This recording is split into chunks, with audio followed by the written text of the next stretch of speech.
J'ai juste tombé sur une vidéo où un homme disait que les hommes ne regrettent pas de t'avoir trompé, mais ils regrettent le fait que tu les as chopés.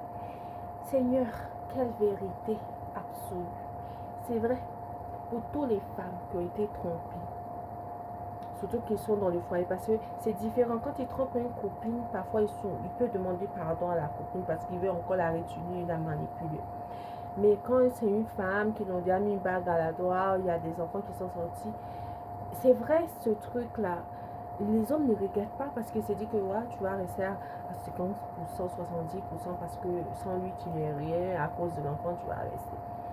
Et pour mon expérience, c'est vrai, il n'a jamais regretté le fait que il m'a trompé parce qu'il a eu le courage, l'audace de me dire c'est de ta faute, je n'ai pas ce que j'ai ici, donc c'est normal que je vais au dehors avec des filles même qui ne sont pas ton niveau.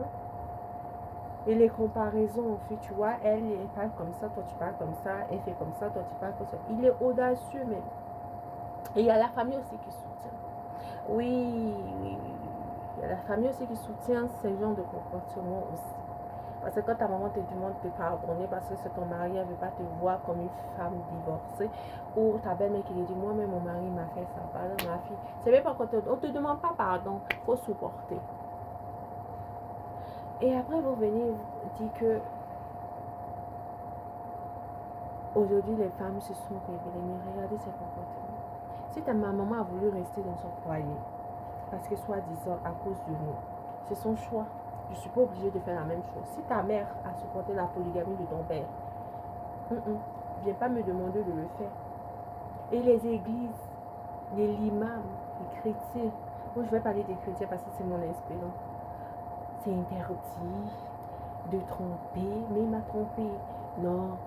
Et quand tu veux refaire ta vie, quand tu veux demander le divorce, tu sais, c'est une malédiction pour tes enfants. Quitter le foyer comme ça, ce n'est pas bon, mais si tu es en train de mourir, Dieu n'aime pas le divorce, tu es en train de chagriner, tu pries même dans ton esprit, même en haut, parce que le mec, tu sais qu'il est avec une autre femme à côté, juste à côté de toi.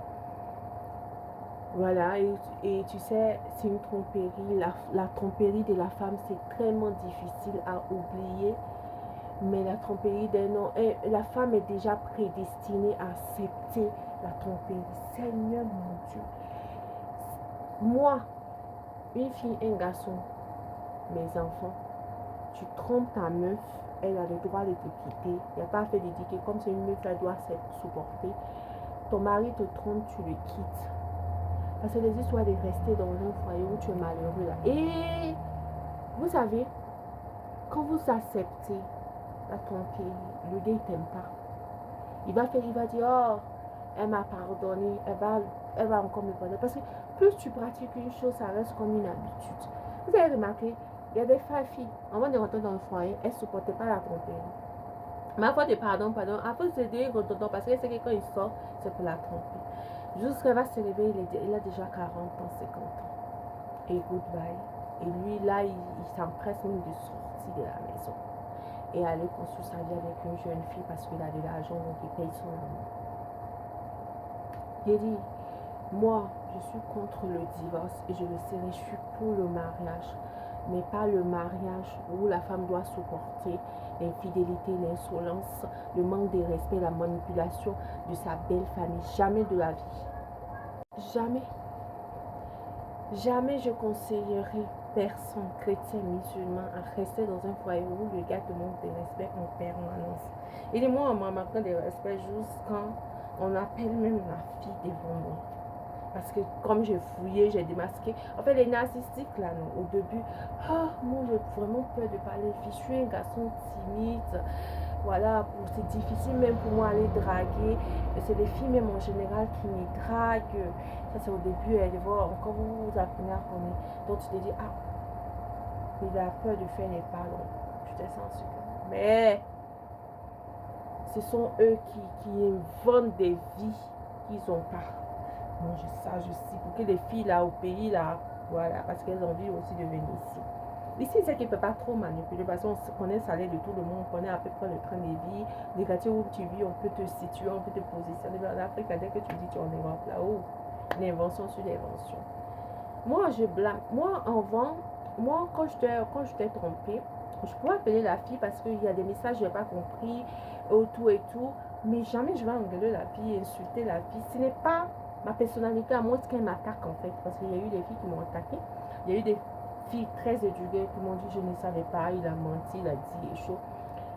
Mais parce que je suis dans la position de femme. Et si tu es copine, il ne faut pas faire ça. Si tu es marié, oui, tu as un peu le droit. Mais si tu peux même te retenir, je conseille de ne pas le faire. De ne pas appeler, voilà, l'autre femme, en fait. Parce que le gars, il est tellement mal poli que parfois, tes secrets, il va aller ici, là-bas. Après, on dit que c'est nous, les femmes, qui parlent. Mais les garçons qui trompent, là, ils vont exposer les femmes ainsi que les belles familles, là-bas. Donc, quand la fille même te prend comme ça, il y a des choses que tu ne peux pas dire si tu ne sais pas bien parler.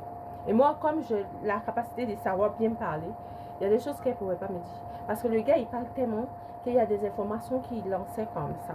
Vous comprenez? Je pense que j'ai perdu vraiment le contrôle de ma vie lorsque j'ai permis qu'un salaud puisse parler dans ma maison avec une femme et je continue à cuisiner pour lui. Jusqu'à sa propre mère adoptive, c'est-à-dire sa tante, a dit waouh, tu es une femme forte. Moi, mon mari va parler avec une fille samourageuse devant moi, dans ma maison, sur le lit conjugal. Et puis, j'ai pas baissé nourriture là sur lui, parce que je peux pas me défouler la fille. Vraiment, tu es une femme forte. Moi, mais je sais pas, je suis ivoirienne, mais je suis, en plus, j'ai un autre sens sauvage, francophone. Mais je n'ai pas pu alors parce que l'éducation divine chrétienne était trop forte et la personnalité. Tu sais aussi parfois quand tu as raison, que tu as envie de te venger, parfois il te bloque. Parce que maintenant, un homme n'a qu'à essayer même d'appeler une fille devant nous. Expédition qu'il va avoir là. Je ne suis pas grande, je n'ai pas force. Mais j'ai ça. J'ai ça. Et j'ai ça. Donc le mec, il a eu ses papiers, tout. Eh bien oui, hein, il faut dire ça aussi. Hein, il a eu ce qu'il voulait. Mais tu sais que je suis pas la famille à te rabaisser. Tu parles trop, tu es soumise. Lorsque tu sais parler français, tu es soumise. Tu n'as même pas encore dit un mot. Voilà, c'est ce genre de comportement que nous, on ne veut pas. Nous, quand on parle, il faut que la femme se tait. Il faut qu'elle se tait. Tu n'es pas mariée. Moi, mais je ne sais pas comment tu es mariée. J'avais vu un caractère comme ça. Mais en fait, tellement, il veut faire croire que le problème, c'est toi. Jusqu'à son frère lui dit, quelle femme qui va supporter en vrai, on a qu'à dire la vérité. Lorsqu'on pose avec eux, elle va, moi, monsieur Johnjo, quelle femme va supporter le fait qu'on parle dans sa maison avec une autre? Pardon, ton Dieu, on fait au dehors. Son frère. Son autre frère lui a dit. Et ce qui m'a fait mal dans cette histoire, c'est l'hypocrisie des femmes. Sauf sa petite soeur. L'hypocrisie des femmes. Des belles, mais mon mari nous a fait, il peut partir même après 2 ans, il va revenir. Et moi, il fait comment pendant ces 2 ans? Il dit, c'est parce qu'il était bête. Il y avait des gars prêts. Vraiment, quand tu es amoureuse, tu vois, les pasteurs ici à droite, ta dignité, tu parles de ta dignité. Vous voyez, oui, ces pasteurs-là aussi, les doivent être condamnés. Parce qu'ils savent que le mec te trompait. Mais c'est toi qu'on te donne conseil. Nous, on nous donne conseil. Faut prier. Faut prier, va revenir. Et prier, va revenir. Et le gars est devenu fou. Lorsque le gars m'a pris, m'a récupéré. Il dit, un homme qui te prend dans la détresse. Avec tout ton bagage, ta maladie mentale. Parce qu'il y a de quoi être, voilà. Le gars, je t'aime. Je veux faire enfant avec toi. Je te veux. Oh putain, il est avec une fille. C'est pas loin. Ce n'est pas loin. C'est parce que je suis une bonne femme. Sinon, ce que j'avais montré à la fille là, c'est que les vidéos, les supplications, le gars me supplie. Je peux jamais revenir avec toi. On n'est pas fait pour être ensemble. Tu dois l'accepter. Je t'en prie.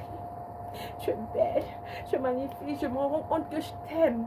C'est faux, il t'aime pas. Il ne veut pas que tu pars.